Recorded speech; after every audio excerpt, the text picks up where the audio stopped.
What's up guys? Today, we're leveling up our protein oatmeal.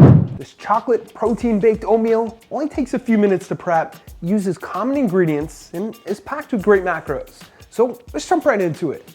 Also, we're gonna review these at the end of the recipe, so hang around if you wanna see that. Start this one with either a blender or food processor. Add right into it 1 large whole egg, 3 ounces of an unsweetened milk substitute, half a cup of rolled oats, 1 tablespoon of cocoa powder, 1 scoop of a good tasting chocolate protein powder, 2 ounces of Greek yogurt, half a teaspoon of baking powder, and a pinch of salt. Blend or process all of those ingredients together until smooth. Remember, if you need metric conversions for any of our recipes, you can find them on the proteinchef.co, always linked up here or in the description below. Next, take out an oven-safe dish or pan. The one I'm using is 2 cups. Add your mix right into it. You can optionally coat it with non-stick cooking spray if you have plans to remove it, but I eat it right from whatever I'm baking it in, so there's no need for the extra calories. Last, top it with whatever you want for some additional texture. I like a couple of sugar-free chocolate chips. Go ahead and put that into the oven on 350 for around 20 to 30 minutes.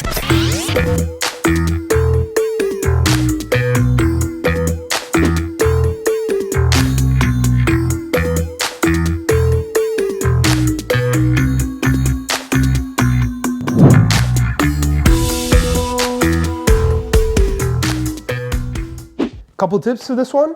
Number 1, you can bake it the night before and eat it cold the next day. It tastes great both ways. Number 2, make oat muffins by cutting the baking time in half or less, depending on your muffin pan size. And number 3, not so much a tip, but if you like protein oatmeal, baking it doesn't take too much longer, and at least to me, that's a way better result. Don't get me wrong, I still love a quick protein oatmeal recipe if I'm strapped for time, but when I'm not, this is the way to go. It's time now to review these legendary chocolate cake protein pastries.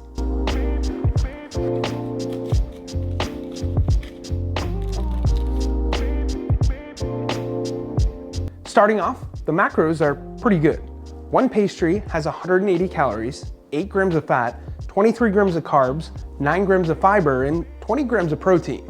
I was gonna try one cold and then toasted, similar to Pop-Tarts, but right here, it says, take your pastry to the next level. 1, remove from wrapper, 2, microwave 10 seconds, and 3, prepare for mind equals blown. Let's see if that's true.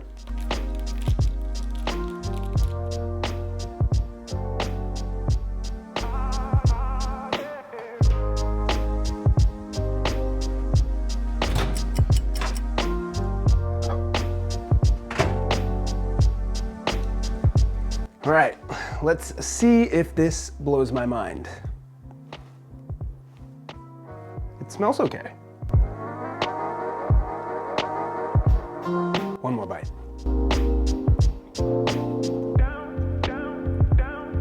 It has a good sweetness to it, but there's definitely not enough filling. There's no chalkiness. I don't know if I would compare it to a Pop-Tart, but it's pretty good. I would say 6.8. And would I buy them again? Not for the price I paid. Speaking of Pop-Tarts, what's your favorite flavor? And do you prefer them heated up or cold? I'm going heated up s'mores 90% of the time. Also, these were delicious, and discontinuing them should have been illegal. Now for the winner of the last testing you're guesstimating. Bang, you get a shaker. Since I filmed these a week prior, I'll announce the Super Bowl Guess the Score giveaway in our next video. With that said, thank you for watching. Hit that thumbs up button for more quick recipe ideas. Subscribe if you haven't already so you never miss a video. Don't forget to check out the proteinchef.co for all your healthy recipe needs. And of course, stay healthy.